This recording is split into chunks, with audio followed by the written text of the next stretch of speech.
बिहार के सीमांचल में मुस्लिम वोटर ने इस बार महागठबंधन पर भरोसा करने के बजाय ओवैसी की पार्टी पर भरोसा किया और ये महागठबंधन को बहुत भारी पड़ा।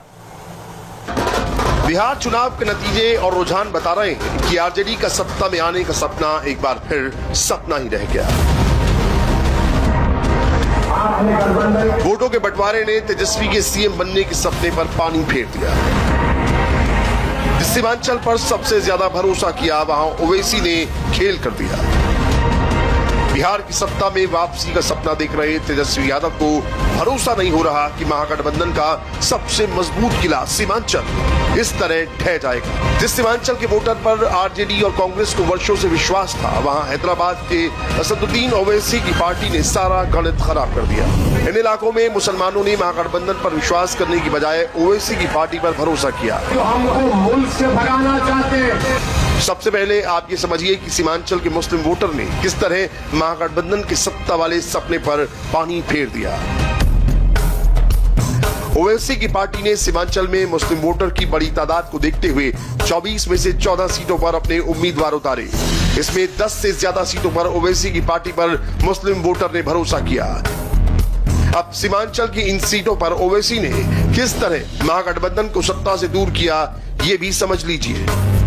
सीमांचल की अमौर सीट पर महागठबंधन की तरफ से कांग्रेस चुनाव मैदान में थी, जहां कांग्रेस को करीब 11% वोट मिला, जबकि बीजेपी को 23% वोट मिला। जबकि एआईएमआईएम ने 56% से ज्यादा वोट लेकर महागठबंधन को बहुत नुकसान पहुंचाया। इसी तरह किशनगंज में कांग्रेस को 35% से ज्यादा वोट मिले, जबकि बीजेपी को करीब 34% वोट मिले। जबकि यहां भी ओवैसी की पार्टी ने महागठबंधन के गणित को बुरी तरह नुकसान पहुंचाया। एआईएमआईएम को 20% से ज्यादा वोट मिले। इस नुकसान की भरपाई करना महागठबंधन के लिए बहुत मुश्किल साबित हुआ। सीमांचल की बहादुरगंज सीट पर कांग्रेस को करीब 11% वोट मिला, जबकि एआईएमआईएम ने 44% से ज्यादा वोट लेकर महागठबंधन को भारी नुकसान पहुंचा दिया। एनडीए की तरफ से विकासशील इंसान पार्टी उम्मीदवार को करीब 37% वोट मिले। बिहार के सीमांचल को लेकर ये कहा जाता रहा है कि ये कांग्रेस और आरजेडी का मजबूत किला रहा है, लेकिन हैदराबाद से आए ओवैसी ने अपने दम पर इस किले में सेंध लगा दी। सीमांचल के मुस्लिम वोटर ने महागठबंधन की बजाय ओवैसी की पार्टी पर भरोसा किया। सीमांचल की 24 में से 14 सीटों पर ओवैसी ने अपने उम्मीदवार खड़े किए। इनमें से अधिकांश उम्मीदवारों ने महागठबंधन के वोट काटे और इस वजह से एनडीए की लड़ाई और आसान हो गई। महागठबंधन की सत्ता वाले अरमानों पर पानी फेरने वाली ओवैसी की पार्टी पर मुस्लिम वोटर ने ज्यादा भरोसा किया। बिहार चुनाव में ओवैसी ने सीमांचल के इलाके में सीएए और एनआरसी को चुनावी मुद्दा बनाया, जिस पर मुस्लिम वोटर महागठबंधन से छिटक कर ओवैसी के पास पहुंच गया। हालांकि असदुद्दीन ओवैसी के पास बिहार चुनाव में खोने के लिए कुछ नहीं था, लेकिन जीत की उम्मीद पाले महागठबंधन ने सीमांचल में बहुत कुछ खो दिया। सीमांचल के आंकड़े बता रहे हैं, कोचाधमान सीट पर मुस्लिम वोटर ने आरजेडी के बजाय ओवैसी पर भरोसा जताया है। यहां आरजेडी को सिर्फ 7% के आसपास वोट मिला है, जबकि एआईएमआईएम को 56% से ज्यादा वोट मिला है, जबकि जेडीयू करीब 29% वोट हासिल करने में कामयाब रही है। इसी तरह बैसी विधानसभा सीट पर भी हैदराबाद के भाईजान वोटर को अपनी तरफ करने में कामयाब रहे। यहाँ ओवैसी की पार्टी ने 30% से ज्यादा वोट लेकर आरजेडी को बड़ा नुकसान पहुंचाया।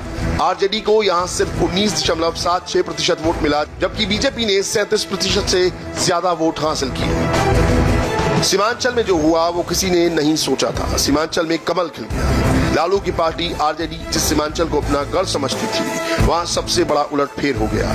जहाँ बिहार में सबसे ज्यादा मुसलमान हैं, वहाँ असदुद्दीन ओवैसी ने महागठबंधन को चुनाव हरा दिया है। अमर और कोचाधामन सीट पर ओवैसी की पार्टी को 50% से अधिक वोट मिला है। इससे ये साफ संदेश है कि सीमांचल के मुस्लिम वोटर्स में महागठबंधन के बजाय ओवैसी की पार्टी पे ज्यादा विश्वास है।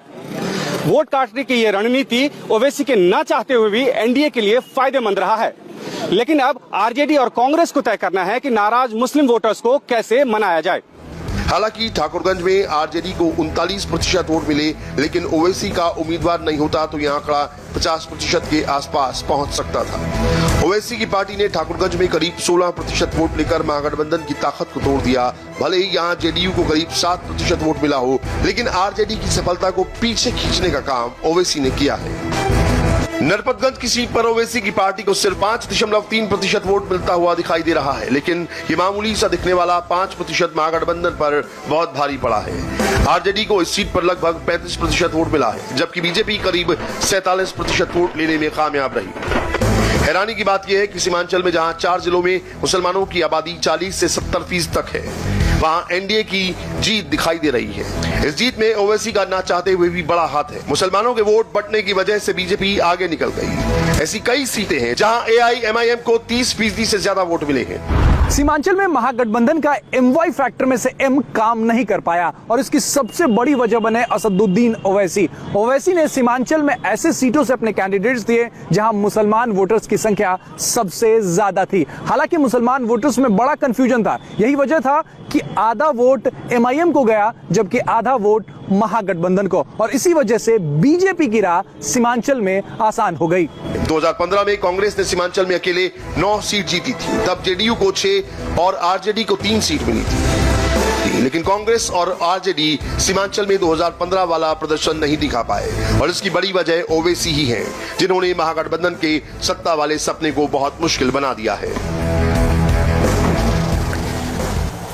बहरहाल अब ओवैसी की पार्टी ने जो नुकसान किया महागठबंधन का, उसका नतीजा आपको दिखाई दे रहा है कि एग्जिट पोल्स और तमाम विश्लेषक जिस महागठबंधन के अपने दम पर क्लियर मेजॉरिटी पाने की बात कर रहे थे, वो 115 पर है फिलहाल। 120 पर एनडीए, फासला 5 सीटों का ही केवल है। और पिछले कुछ मिनटों में एनडीए की टैली जो है वो धीरे धीरे कम हुई है। एक वक्त अब ये 120 के भी नीचे चली गई थी, वापस 120 पर आई है। 122 आपको बता दें वो मैजिक फिगर है, वो हाफ वे मार्क जहां पर सरकार बनती है, उससे 2 सीट दूर है एनडीए और 5 सीट दूर है महागठबंधन। इसलिए ये अन्य जो है ये बहुत अहम हो जाते हैं। इसमें 5 सीटें असदुद्दीन ओवैसी की पार्टी एआईएमआईएम की हैं, जो अगर जरूरत पड़ी तो हो सकता है महागठबंधन का साथ दे, बहुत मुमकिन है ये। और इसके अलावा जो बाकी 3 निर्दलीय हैं वो एनडीए के करीबी बताए जा रहे हैं, वो बीजेपी के करीबी बताए जा रहे हैं। तो इस लिहाज से दोनों ही पार्टियों का जो गणित है वो अभी भी बैठ सकता है ठीक। अब अगर अब भी 1-2 सीटें इधर उधर हो जाती हैं तो आप समझिए कि ये अभी पारी किसी भी ओर गिर सकती है, किसी भी ओर जा सकती है। अब आपको हम फिलहाल बीजेपी दफ्तर लेकर चलते हैं दिल्ली।